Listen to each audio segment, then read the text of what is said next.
Selamat bergabung kembali dengan mata kuliah prestasi terbang 1. Kita lanjutkan materi kuliahnya ke bab 4, airfoil dan 2D aerodynamics. Airfoil adalah suatu bentuk dari sayap, kemudian bilah propeller, rotor turbin, ataupun layar kapal bila dilihat dari potongannya. Itu adalah definisi airfoil. Ada berbagai macam jenis airfoil yang memang didesain untuk fungsi operasinya masing-masing. Di sini ada beberapa contoh, ada low speed ULM airfoil, kemudian ini bentuk-bentuk airfoil yang biasanya digunakan di sayap pesawat, di airliner, kemudian untuk pesawat dengan kecepatan supersonik umumnya memiliki bentuk airfoil yang seperti ini. Kemudian untuk propeller, bilah propeller biasanya lebih tebal dengan bentuk-bentuk seperti ini. Begitu juga pada hewan-hewan terbang, misalnya pada burung, sini blackbird, penampang sayapnya seperti ini bentuknya. Kemudian sayap dari capung itu bentuknya corrugated seperti ini. Kemudian sirip dari ikan lumba-lumba, dolphin seperti ini. Kemudian ini adalah bentuk untuk fan blade pada mesin turbofan. Kemudian ini biasanya penampang bilah bagian turbin pada mesin. Kemudian untuk layar kapal memiliki bentuk seperti ini. Nah, kemudian ada apa saja yang perlu kita ketahui pada airfoil. Jadi ini bagian-bagian atau istilah-istilah yang terdapat dalam airfoil. Ini bentuk airfoil, ada permukaan atas, upper surface, kemudian ada permukaan bawah, lower surface. Kemudian titik terdepannya kita sebut sebagai leading edge, titik paling belakangnya kita sebut sebagai trailing edge. Kemudian garis yang menghubungkan antara leading edge dan trailing edge kita sebut sebagai chord line atau garis chord. Kemudian ada yang kita sebut sebagai camber line, itu adalah garis tengah antara permukaan atas dan permukaan bawah. Jadi antara permukaan atas dan permukaan bawah ini titik tengahnya itu akan membentuk garis, titik tengahnya akan membentuk garis yang kita sebut sebagai camber line. Nah, nanti ada suatu jarak terjauh antara garis chord dengan garis camber ini yang kita sebut sebagai max camber. Jarak terjauh antara si chord line dan camber line. Kemudian jarak ini jarak tegak lurus dengan si chord line. Kemudian ada yang disebut sebagai Mach thickness atau ketebalan maksimum. Jadi itu adalah jarak terjauh antara permukaan atas dengan permukaan bawah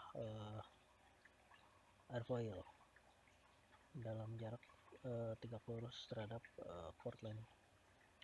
Oke, kemudian ketika dia dialiri aliran, ini kita sebut misalnya ini adalah arah aliran udaranya atau arah terbangnya. Apabila ke arah kebalikannya maka adalah arah terbang dari si airfoilnya. Sudut yang dibentuk oleh arah aliran dan chord line itu adalah kita sebut sebagai angle of attack atau sudut serang. Oke, itu istilah-istilah yang perlu kita kenali dari airfoil. Kemudian ada series airfoil yang sangat dikenal, yaitu NACA airfoil. NACA airfoil ini adalah airfoil yang di-develop oleh National Advisory Committee for Aeronautics atau NACA singkatannya. Jadi NACA airfoil ini adalah airfoil yang dibuat oleh si NACA ini, desain oleh si NACA. Nah, pada NACA airfoil ini dibuat beberapa series, ada NACA 4 digit, NACA 5 digit, NACA 1 series, 6 series, 7 series, dan 8 series. Itu ya. penomoran pada airfoil NACA ini memiliki aturan tertentu yang dimana nomor-nomor itu menyatakan mengenai properti dari desain si airfoilnya. Oke, kemudian lift, drag, dan moment coefficient ini adalah data airfoil bagaimana sudah kita ketahui di materi sebelumnya. Biasanya data-data aerodinamika itu disajikan dalam bentuk seperti ini, ada kurva gaya angkat, kurva gaya hambat, kemudian ada kurva momen. Oke, ini adalah contoh dari karakteristik aerodinamika untuk NACA 2412. Oke. Nah, dari data-data aerodinamika ini apa yang bisa kita ambil? Oke, nah pertama untuk data gaya angkat, data koefisien gaya angkat, lift curve koefisien, biasa bentuknya seperti ini. Nah, sumbu tegaknya bisa menyatakan lift coefficient, kemudian sumbu datanya adalah ada angle of attack. Oke, perpotongan antara si garis CL dengan sumbu datar itu kita sebut sebagai zero lift angle of attack. Pada titik ini nilai CL sama dengan 0. Oke, pada titik ini nilai CL kan yang ini itu sama dengan 0. Nah, nilai alfanya kita sebut sebagai zero lift angle of attack, biasa disebutkan dengan simbol alfa 0. Kemudian perpotongan kurva CL dengan sumbu vertikal di sini kita sebut biasa disebutkan dengan CL 0. Ini adalah CL saat alfa 0. Di sini alfa 0, nilai CL-nya di sini. Oke. Kemudian titik tertinggi dari kurva itu kita sebut sebagai CL max, maksimum CL. Kemudian kemiringan dari kurva ini atau lift slope itu kita sebut sebagai, disebutkan sebagai CL alpha. Jadi kemiringan kurva CL atau perubahan CL terhadap alpha. Oke, karakteristik aliran pada kurva ini kira-kira dapat digambarkan seperti ini. Selama berada dalam daerah linearnya itu biasanya aliran masih memiliki aliran masih menempel pada airfoil. Bisa keseluruhannya pada alfa yang tinggi mungkin tidak seluruh permukaan airfoil akan tertempel oleh si aliran gitu. Tapi yang pasti saat berada di daerah linear ini aliran masih menempel ke airfoil, baik di seluruh airfoil maupun di sebagian area saja. Oke, sementara ketika sudah mendekati kondisi stall itu, atau di kondisi stall itu aliran sudah sepenuhnya lepas dari permukaan atas dari airfoil gitu. Oke, kemudian yang kedua adalah grafik CD, koefisien gaya hambat. Mungkin informasi yang penting di sini adalah ini nilai CD paling minimum, yaitu nilai minimum dari si kurva. CD minimum, kemudian di sini adalah alfa saat CD bernilai minimum. Oke, untuk momen juga seperti itu. Pada alfa yang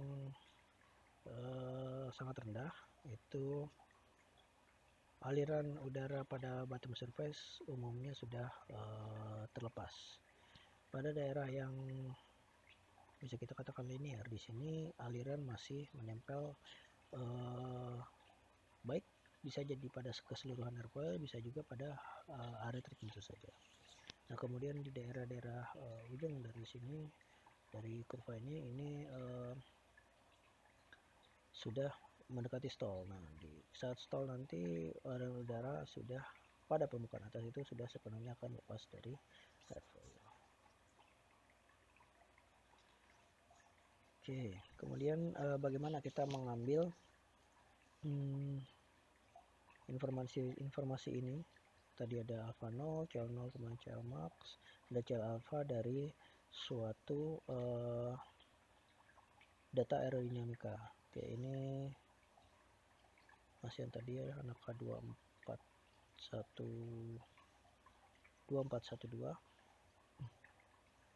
Berapa alpha nolnya, berapa CL nolnya, berapa CL alpha. Oke, kita lihat. Definisi alpha nol adalah alpha saat CL bernilai 0. Sudut serang saat CL sama dengan 0. Jadi CL, ini CL sambil tegak, CL nya 0, kita cari, kemudian berpotongan dengan si kurva, kita lihat di sini. Ini adalah nilai alfanya, alfa 0. Alfa, nilai alfa saat CL sama dengan 0. Oke, ini ada di minus 2 degree. Ini minus 8, minus 2, 4, 6, 8, sini minus 2 degree. Oke, selanjutnya CL 0, yaitu CL saat angle of attack sama dengan 0. CL saat alpha 0. Alpha 0 di sini berpotongan, kemudian kita lihat ke kiri nilai CL-nya. Kira-kira berada di 0,25. Oke, di sini 0,4. Berarti 0,3, 0,2, 0,1, 0. Antara 0,2 dan 0,3 kira-kira di 0,25. Itu terakhir CL alpha. CL alpha adalah leaf curve slope atau kemiringan dari kurva CL. DCL per D alpha. Kita perlu mengurangi suatu titik pasangan CL dan alpha 1 dan pasangan CL dan alpha 2. Kita bisa gunakan kedua data ini, yaitu di alpha 0 dan di CL 0. Jadi pasangan pertama adalah CL1, yaitu saat alpha bernilai 0, jadi menggunakan CL 0,25. Pada CL yang bernilai 0,25, alfanya bernilai 0. Pada CL bernilai 0, alfanya bernilai minus 2. Oke, kita bisa gunakan kedua pasangan ini sehingga CL alfa kita kurangi 0,25 kurang 0 dibagi 0 kurang minus 2. Sehingga adalah 0,125 per degree. Perhatikan satuannya ya, bahwa CL alfa itu satuannya adalah per degree. Alfa satuannya degree, kemudian CL tidak memiliki satuan. Oke.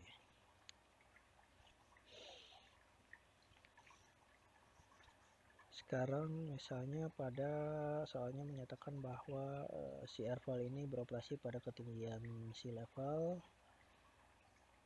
dengan sudut terang 10 degree. Berapa nilai alfanya? Berapa nilai CL-nya? Kecepatan terbangnya adalah 75,5 meter per second, kemudian panjang chordnya L-nya adalah 0,6 meter. Kita tanyakan juga berapa nilai CL max-nya. Oke, ini kita ketahui bahwa standar pada ketinggian sea level nilai rho adalah 1,225 kg per meter kubik, kemudian mikro adalah 1,789 kali 10 pangkat 5 pascal second. Kita tahu rumus Reynolds number seperti ini. Reynolds number adalah rho U L per mikro atau UL per V. Oke, dengan rumus ini kita bisa menghitung nilai Reynolds number-nya. Rho udara adalah ini, ketinggian sea level, U-nya adalah kecepatan terbang 75,5, kemudian L adalah panjang chordnya, panjang referensi 0,6 dibagi dengan mikro, ini adalah nilai mikro. Oke, didapat ya, hasilnya adalah 3,1 kali 10 pangkat 6. Oke, ini Reynolds number-nya. Oke, maka kita kembali ke grafik. Untuk R, di sini R ini ada Reynolds number 3,1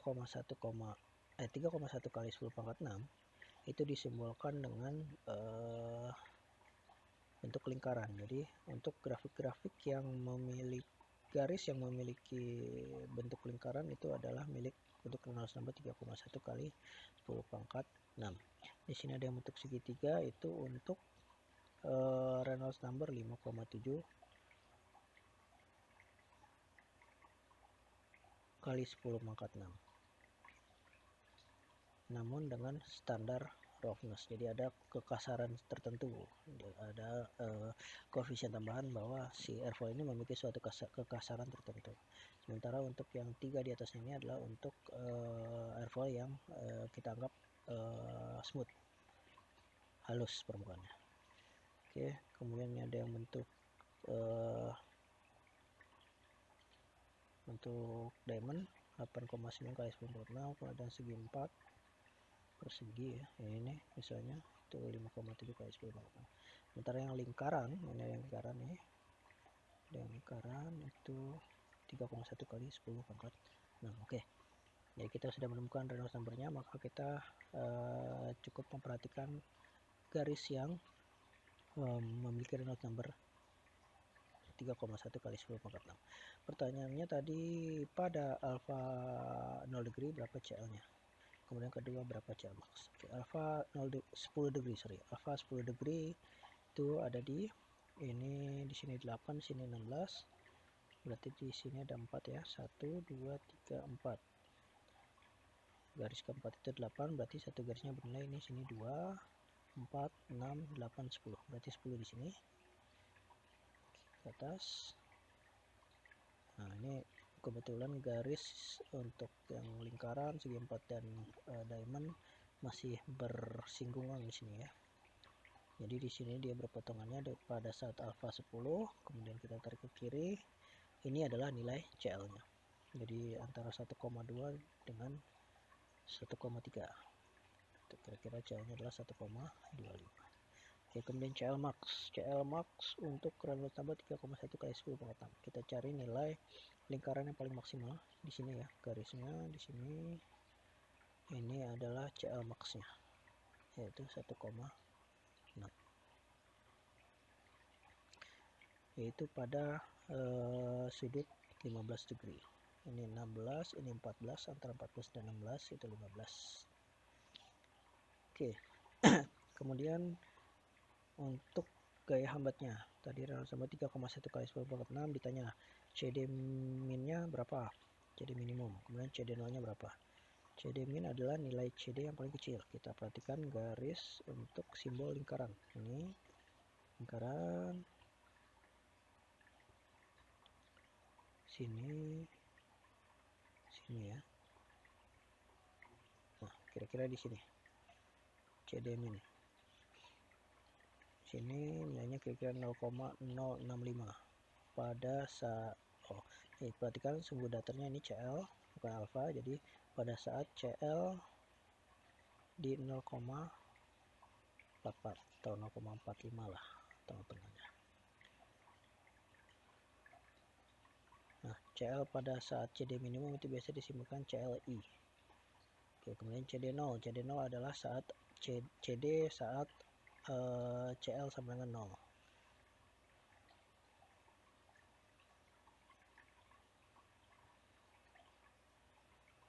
CL 0 di sini ke garis yang simbol lingkaran, baru tarik ke kiri. CD0 nya adalah 0,007. Jadi CD0 ada CD saat CL0, bukan saat alpha 0 tapi saat CL0. Ini sumbu datarnya CL, jadi ini 0 ke atas baru ke kiri. Oke, kira-kira seperti itu informasi-informasi aerodinamika 2 dimensi yang bisa kita dapatkan dari data-data aerodinamika airfoil. Oke, bila ada pertanyaan seperti biasa nanti silakan dituliskan di bagian chat di e-learning. Saya cukupkan materinya. Terima kasih.